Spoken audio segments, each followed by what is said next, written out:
Today I'll be showing you 5 fun kitchen crafts that you can make with your Cricut this fall. And the last one is more of a craft that you can use at the dining room table or in your classroom if you're a teacher. If we're just meeting right now, hi, my name is Nisha. Welcome to Little Craft Nest. I'll leave a list of all the materials I used today in the description below, so let's get crafting. The first craft is a very beginner-friendly project. I found this cute little replica milk jug at the dollar store, and it was already whitewashed and had some twine string on it, so I knew exactly what I wanted to do with this. I cut out the words Autumn Blessings with my Cricut machine and then weeded out the design. I applied some transfer tape to the top. Make sure you squeegee it really well so it sticks good, and then remove the backing and then placed it on the milk can. I somehow lost one of the leaves while I was weeding this out, so I cut out another leaf and then added that on separately. And just look how cute this turned out. Now you can go ahead and add some flowers to this if you wanted. Some flowers would look really cute, but I decided to put it in my kitchen and add my wooden spoons to it. And I think this just adds a nice little fall touch to the kitchen. My second fall craft was inspired by my son's tomato garden. He has been diligently taking care of his tomato plants all summer long, and it is now harvest time. He's been leaving his tomatoes on my kitchen windowsill in a little bowl, which kind of looks a little tacky. So I decided to find something else for him to place his tomatoes in. I went to the dollar store and found this cute little planter box, and I even like the color already, so I didn't have to paint or stain it. And then I made a stencil in Design Space, and I just used some regular vinyl I had laying around for the stencil. You can use stencil vinyl if you want, you can use permanent, you can use removable vinyl, whatever you have laying around. Don't go out and buy something extra for a stencil because we're going to be peeling it off later anyways. So once you get it cut out, instead of weeding out the negative space, you're going to keep that negative space and weed out the letters for this design. Then I applied the stencil to the planter box so I could paint my stencil. To avoid bleed marks, make sure you press your stencil on really well. Then I like to go around each letter and press around the outside of each of those letters to make sure there is no air gaps there. Before applying a layer of paint, I first applied a clear coat layer. I used Rust-Oleum chalk paint, but you can use polyacrylic or whatever clear type of paint you have laying around your house. This is also going to help prevent bleed lines later on. So I let this dry for about 20 minutes, and then I took out my black paint. Again, you can use any type of black paint you want. This is just some paint I had in my paint stash. And using a foam brush, I just dab the black paint on. Make sure it's not too runny. And then I let that dry for a half hour, and then I added a second coat. I waited about 15-20 minutes before I removed the stencil. Now the paint was still a little bit wet when I removed the stencil, but I didn't want it to be completely dry because if it's completely dry, sometimes it's gonna peel up some of that paint because we use that clear coating underneath. So I wanted to make sure my paint wasn't completely dry, but not completely wet either. If you pulled it off right away after you painted, you might accidentally end up getting paint in places that you don't want. Once you have the outside of the stencil off, you can grab a weeding pen and pick off those inside pieces. That's going to help you lift it up and grab those little pieces. Just make sure you're not accidentally dropping those pieces and putting paint on your box where you don't want it to go. I did lose some of the paint at the bottom of my ease when I took off my stencil, so I took one of my Cricut pens. I got the 0.4 millimeter pen, and that seemed to be the perfect size pen for this project, so I just drew in the bottom of the ease. I just love how this little box turned out. It looks so cute on my kitchen counter, and the best part is my son loves it too. Since I seem to be on a roll of kitchen crafts, I decided to make a tea towel for my third project. This is another fun, easy, beginner-friendly project. I found this design on Design Space, and now I have that song stuck in my head, but it just brought back so many great memories, so I had to use this design. All I had to do was size it and then have my Cricut cut it out. And for those of you who haven't realized yet, if you're cutting out HTV with your Cricut machine, you no longer have to mirror the design yourself. Cricut has a new feature now that when you select your heat transfer vinyl material under material settings, it's going to automatically mirror your image, so you're not going to end up with projects cut out the wrong way anymore, which I think is fantastic because even after years and years of crafting, sometimes we still all make mistakes. I cut the design out in copper metallic HTV and I just love the shine on this vinyl. And then I pressed the design onto my tea towel at 280 degrees for about 14 seconds using my auto press. I just love how this tea towel turned out. I love the color. It says autumn to me, and it's gonna look so great in my kitchen. Project number 4 is a cutting board. And not the type you want to go and cut cheese and vegetables on. This is going to be a decorative cutting board.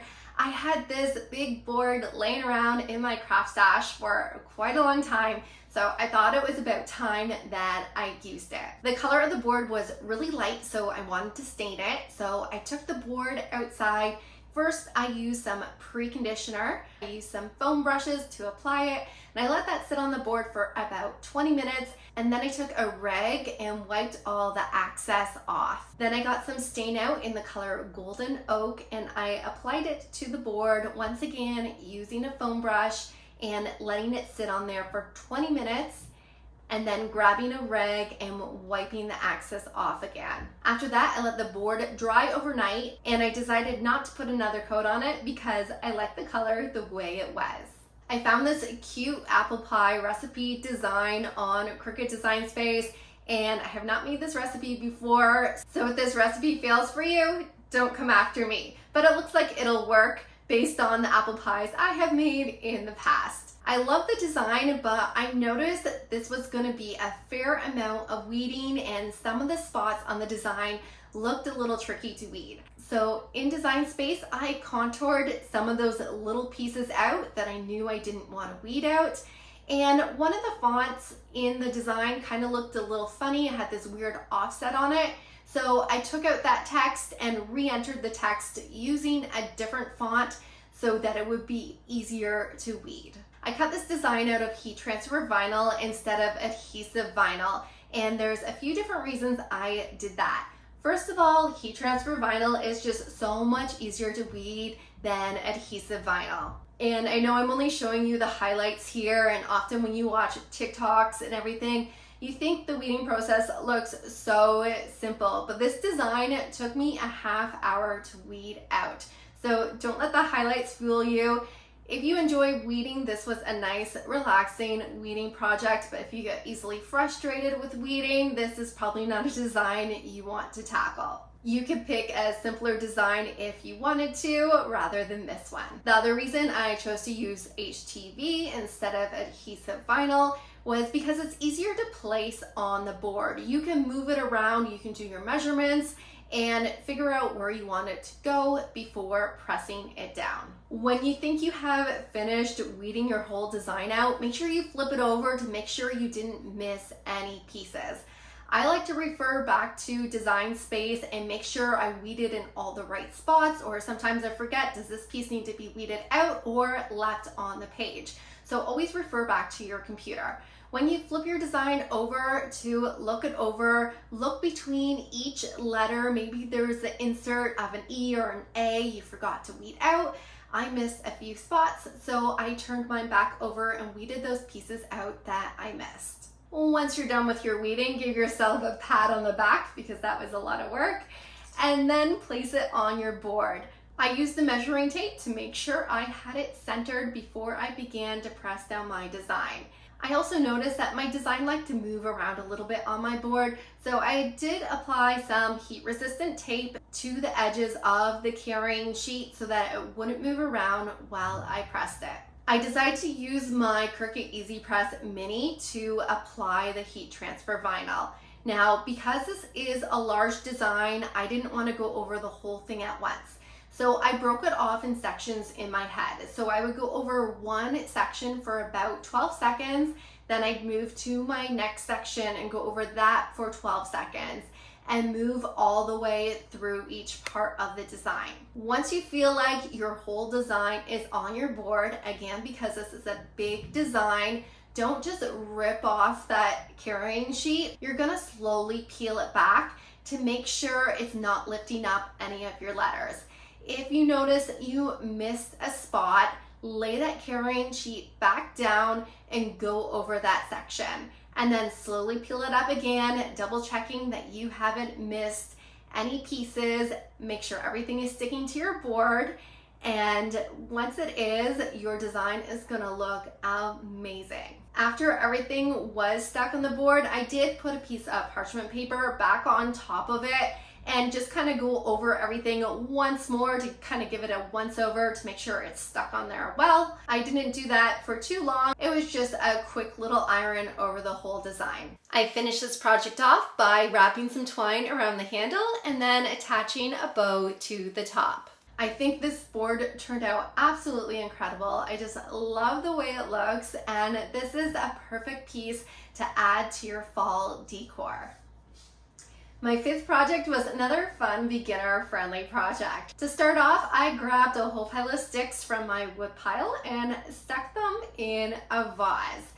And then I went on to Cricut Design Space and found some images of some leaves and wrote out the words I am thankful for. And I changed the words to the pen operation so that my Cricut would write on these leaves. I cut all the leaves out of cardstock, and the Cricut used my black 0.4mm pen to write on each one. I also had my Cricut cut out a hole in the stem of each of these leaves. Once they were all cut out, all I did was tie some jute string onto the ends of them so that we could hang them on the branches. These would be super fun to put at place settings at your Thanksgiving dinner. It would also be a fun activity to have in your classroom this fall. You can have your students write down what they are thankful for, and then they can hang it on the tree. I currently have mine sitting on my coffee table, and I think it looks so cute, and I can't wait to use this activity with my family this Thanksgiving. If you want to make this project as well, I will make this shareable in Design Space so that you have access to it for free if you have the Cricut Access subscription. Let me know what your favorite craft was and if you plan on making any of them this fall. I hope to see you on more crafting adventures.